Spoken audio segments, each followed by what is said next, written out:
Sir, वादा था कि हवाई चप्पल वालों को हवाई जहाज़ की सैर कराई जाएगी। आलम यह है सर कि बाटा कंपनी का जूता पहनने वाला भी आज हवाई जहाज़ की टिकट नहीं खरीद पा रहा है।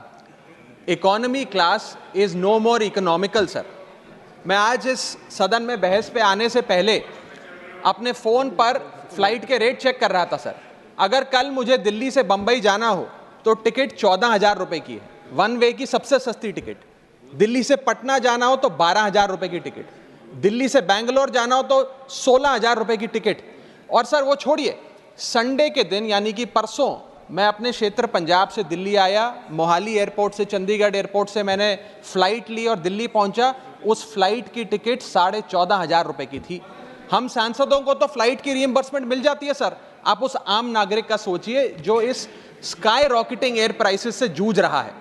और एक और दिलचस्प चीज़ है, एक ही सेक्टर की, एक ही दिन की सेम एयरलाइन जो अलग अलग समय पर उड़ती है उसके भी रेट अलग है।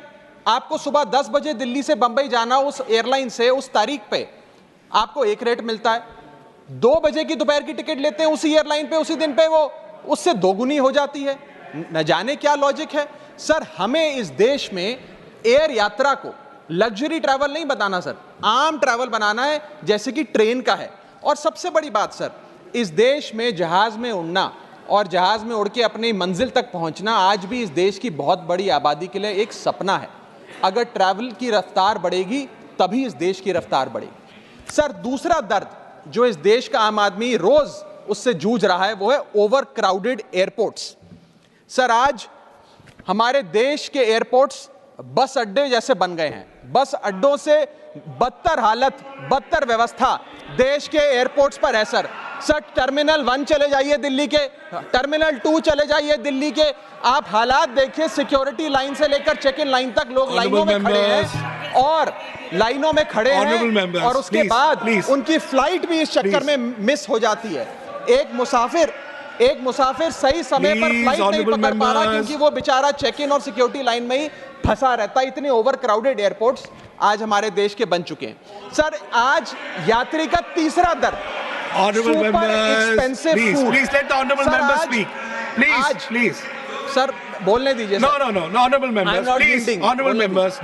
माननीय सदस्य, मेरा समय जा रहा है। Please let him speak. Sir, आज एयरपोर्ट्स पर खाना इतना महंगा है, बाजार के मुकाबले 2 गुना 3 गुना दाम है। एक साधारण सी पानी की बोतल जो 20 रुपए की बाजार में मिलती है, वो एयरपोर्ट के भीतर जाकर फूड आउटलेट पर 100 रुपए की मिलती है। आज यात्री जो इंतजार कर रहे हैं अपनी फ्लाइट का, वो पानी पीकर पेट भर रहा है कि कहीं 250 रुपए की चाय और 350 रुपए का समोसा ना खरीदना पड़ जाए। बताइए सर, एक आम आदमी एयरपोर्ट पर अपने जहाज का इंतजार करते हुए क्या एक चाय नहीं पी सकता?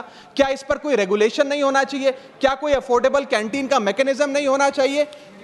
चौथा दर्द जो आज इस देश के आम यात्री को सर सहन करना पड़ रहा है वो है पुअर कनेक्टिविटी।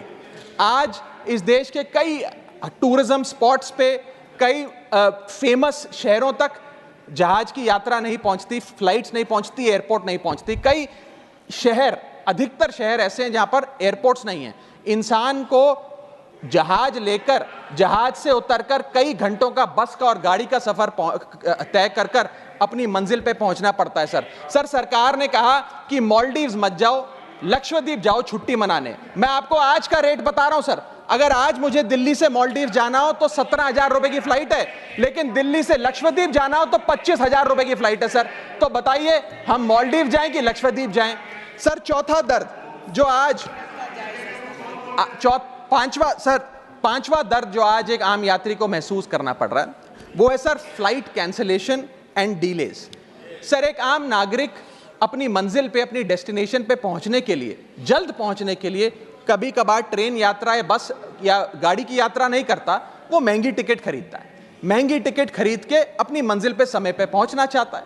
और कुछ ऐसे भी लोग हैं जो आर्थिक तौर पे सक्षम नहीं हैं, लेकिन आपातकालीन परिस्थितियों में, इमरजेंसी सिचुएशन में वो भी महंगी जहाज की टिकट खरीदकर जहाज की यात्रा करना चाहते हैं, अपनी मंजिल पे पहुंचना चाहते हैं। लेकिन क्या वो अपनी मंजिल पे समय पर पहुंच जा रहे हैं? निर्धारित समय से 3 से 4 घंटे लेट आज जहाज चलते हैं। और खास तौर पे छोटे शहरों के जो एयरपोर्ट्स हैं वहां पर तो मैक्सिमम डिलेज देखे गए हैं सर। 1 केजी अगर एक्सेस बैगेज हो जाए तो फ्लाइट आपसे हजारों रुपए का किराया वसूलती है, लेकिन कई घंटों के डिले के लिए क्या फ्लाइट हमें कॉम्पनसेट करती है? मैं आज माननीय मंत्री जी को कहना चाहूंगा कि कुछ ऐसा मैकेनिज्म बनाए कि हर घंटे के फ्लाइट के डिले के लिए एयरलाइन आम यात्री को कॉम्पनसेट करे, उसकी जेब में पैसा डाले। इसी के साथ साथ हर महीने एक चार्ट जारी होना चाहिए कि किस सेक्टर की कौन सी एयरलाइन ने कितने घंटे का डिले, किस सेक्टर की कौन सी एयरलाइन ने कितने घंटे का डिले यात्रियों को दिया। और इसी के साथ साथ सर, छठा दर्द जो आज के भारत देश के आम यात्री को महसूस करना पड़ रहा है सर, वो है लैक ऑफ अफोर्डेबल ऑप्शंस।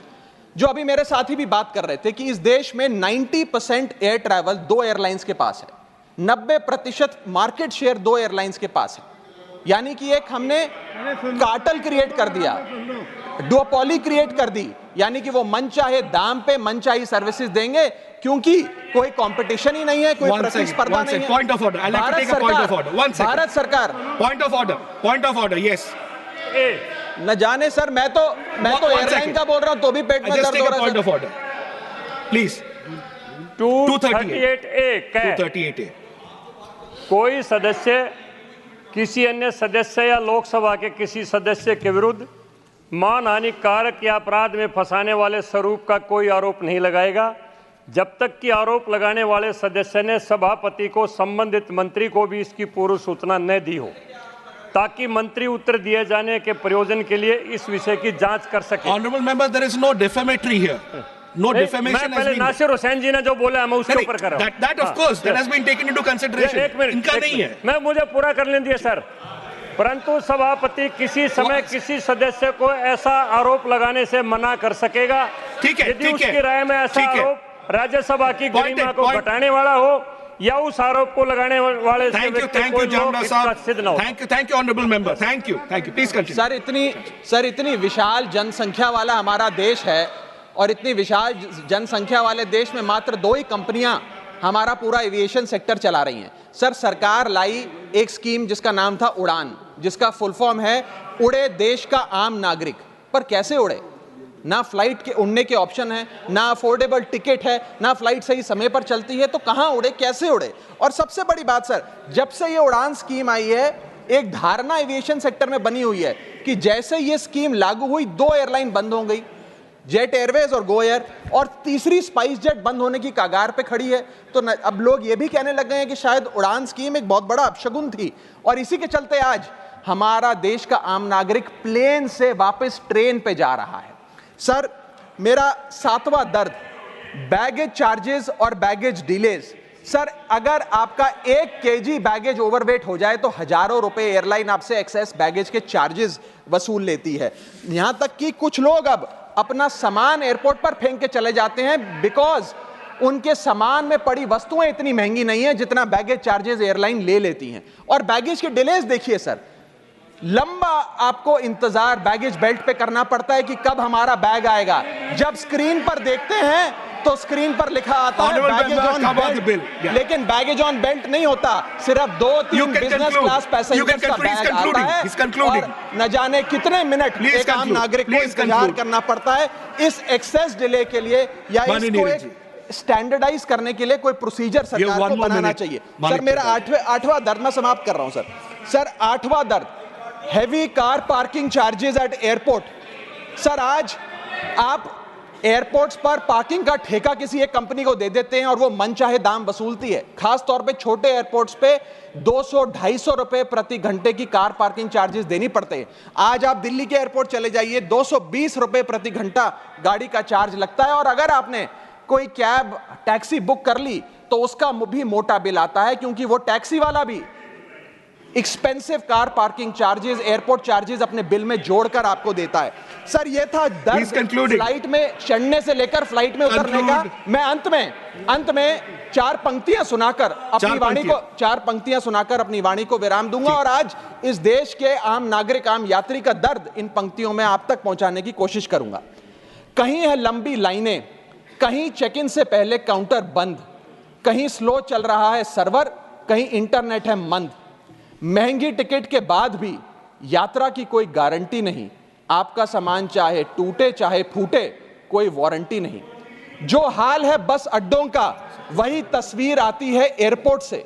चाय हो या समोसा, नहीं मिल रहा 500 रुपए के नोट से। रोज फ्लाइटें रद्द हो रही हैं धमकी बम विस्फोट से। आखिरी में सर, कब तक आम आदमी मरता रहेगा एयरपोर्ट की छत गिरने की चोट से? जनता की मुश्किलें तो पल भर में मिट जाएं अगर सरकार को फुर्सत मिल जाए चुनाव या वोट से।